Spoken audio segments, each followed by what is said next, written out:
हरे कृष्णा। आइए पाठ को आगे बढ़ाते हैं। उससे पहले हम श्री कृष्ण की और गुरु महाराज की वंदना करेंगे। ओम ज्ञानतिमिरान्धस्य ज्ञानाञ्जनशलाकया चक्षुरुन्मीलितं येन तस्मै श्रीगुरुवे नमः।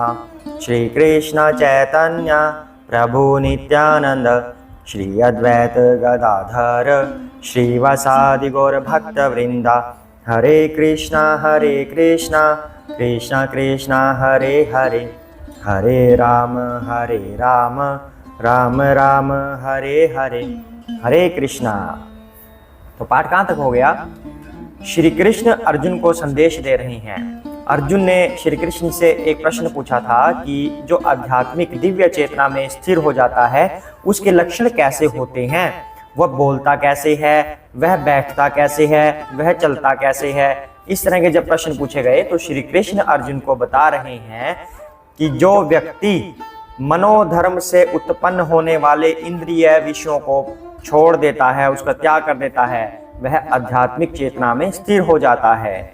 उसके अलावा श्री कृष्ण क्या बता रहे हैं कि जो तीनों तापों से भी विचलित नहीं होता, जो तीन तरह के क्लेश हमारी जिंदगी में होते हैं, हमारे जीवन में तीन क्लेशों से भी विचलित नहीं होता, वह आध्यात्मिक दिव्य चेतना में स्थिर हो जाता है। और जो शुभ और अशुभ की चिंता किए बिना निरंतर भक्ति में लगा रहता है, दिव्य चेतना में स्थिर हो जाता है। अब आगे करते हैं। हरे कृष्णा। यदा सहते च अयं कूर्मा अंगानि इव सर्वशः इंद्रियाणि इंद्रिय अर्थेभ्यः तस्य प्रज्ञा प्रतिष्ठिता। हरे कृष्णा। श्री कृष्ण कह रहे हैं जिस प्रकार कछुआ अपने अंगों को संकुचित करके खोल के भीतर कर लेता है, उसी तरह जो मनुष्य अपनी इंद्रियों को इंद्रिय विषयों से खींच लेता है वह पूर्ण चेतना में दृढ़ता पूर्वक स्थिर होता है। हरे कृष्णा। श्री कृष्ण बता रहे हैं, उसके लक्षण बता रहे हैं कि एक भक्त के लक्षण क्या होते हैं। दिव्य चेतना में स्थिर किस मनुष्य को हम बोल सकते हैं? जब कहीं पे कुछ ऐसी चीज हो रही है जो भक्ति के अनुकूल नहीं है, कछुए का क्या कार्य होता है? अपने आप को ऐसे अनफेवरेबल कंडीशन में ऐसे अपने आप को संकुचित कर लेता है। जब फेवरेबल कंडीशन आती है तब अपनी इंद्रियों को ऐसे खोल लेता है। तो ऐसे ही यहाँ पे श्री कृष्ण कह रहे हैं, एक एग्जाम्पल ले लेते हैं। मान लो कहीं पे कुछ रॉकिंग पार्टी चल रही है, who let the dogs out, who. तो उस समय में ऐसी पार्टी चल रही है मान लो, तो उस समय में जो एक भक्त होगा वो क्या करेगा? कछुए की तरह अपनी इंद्रियों को ऐसे संकुचित कर लेगा कि ये कंडीशन मेरे लिए नहीं है। और जब कहीं पे चलेगा हरि बोल हरि बोल हरि बोल हरि बोल, तब वो कछुए की तरह अपनी उन इंद्रियों को खोल लेगा, विस्तार कर देगा उसका, क्योंकि भक्ति ही उसके लिए फेवरेबल कंडीशन है। यही यहाँ पर श्री कृष्ण समझाना चाह रहे हैं कि ऐसी परिस्थितियों में जहाँ से कहीं पे आहार बुरा चल रहा है, मीट चल रहा है, प्याज लहसुन मांस मदिरा ये चल रहा है, फिर से वो अपनी इंद्रियों को ऐसे संकुचित कर देगा कि ये चीजें मेरे लिए नहीं है। जब कहीं पे भगवान का प्रसाद होगा तब वह उसको फिर से खोल लेगा। यही बात श्री कृष्ण समझाना चाह रहे हैं कि अपनी इंद्रियों को कैसे वश में किया जाए और कैसे एक्सपेंड कर दिया जाए। जब भक्ति की बात होगी तो एक्सपेंशन होगा, इंद्रियां खुल जाएंगी कि आइए मुझे आपका भोग करना है। किसका भोग करना है? भक्ति का, भक्ति रूपी अमृत का भोग करना है।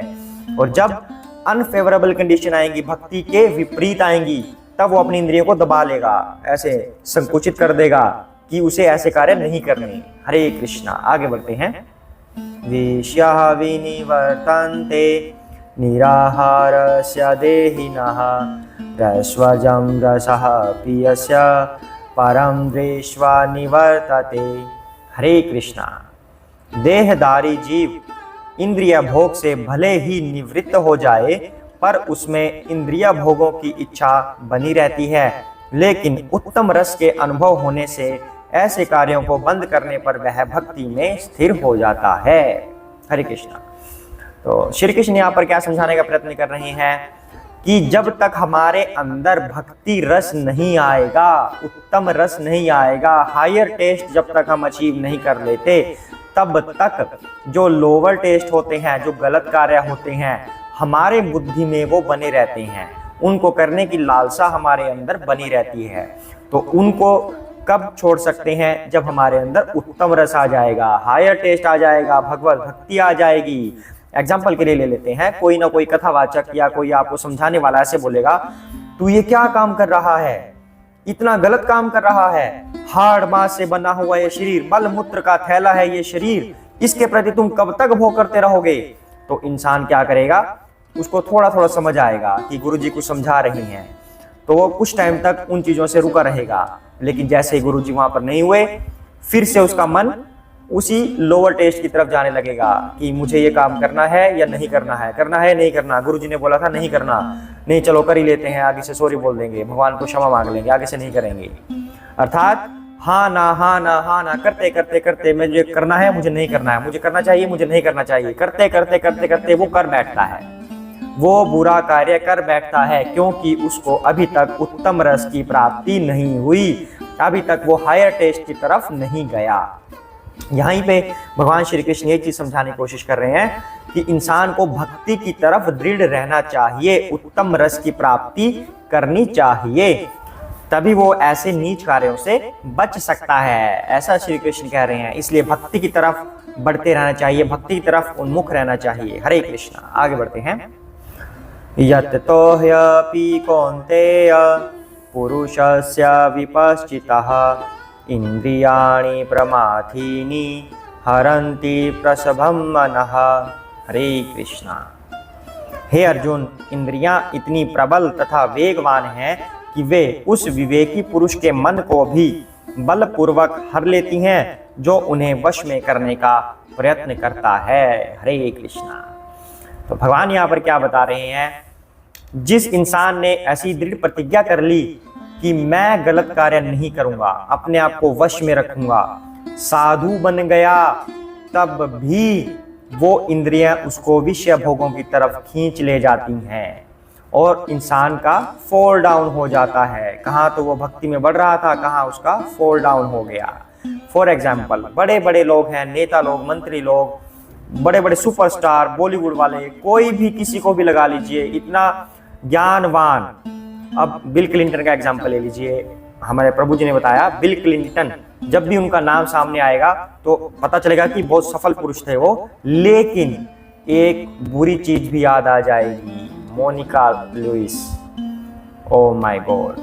तो ऐसा अनुभव एकदम से आ जाता है कि जो बुरा कार्य हमने कभी कर दिया वो सारा जीवन हमें याद रहता है।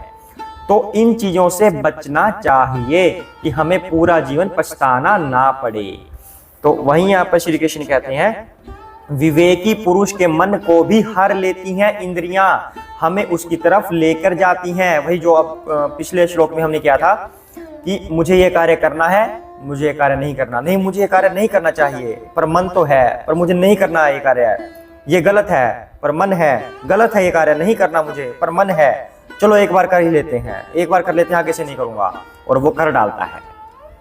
इस कार्य से बचना है। इस कार्य से तभी बचेंगे जब हम हायर टेस्ट लेंगे। यहाँ पर भगवान कह रहे हैं हमें इंद्रियों को वश में करने का प्रयत्न करना चाहिए हमेशा, और साथ साथ में हायर टेस्ट की तरफ बढ़ना चाहिए, तभी उनको हम कंट्रोल कर सकते हैं, तभी हम भक्ति की तरफ आगे बढ़ सकते हैं। हरे कृष्णा। आज के लिए इतना ही करते हैं, सभी साथ में बोलेंगे जय श्री कृष्ण चैतन्य प्रभु नित्यानंद श्री अद्वैत गदाधर श्री वसादि गौर भक्त वृंदा। हरे कृष्ण कृष्ण कृष्ण हरे हरे, हरे राम राम राम हरे हरे, हरे कृष्ण।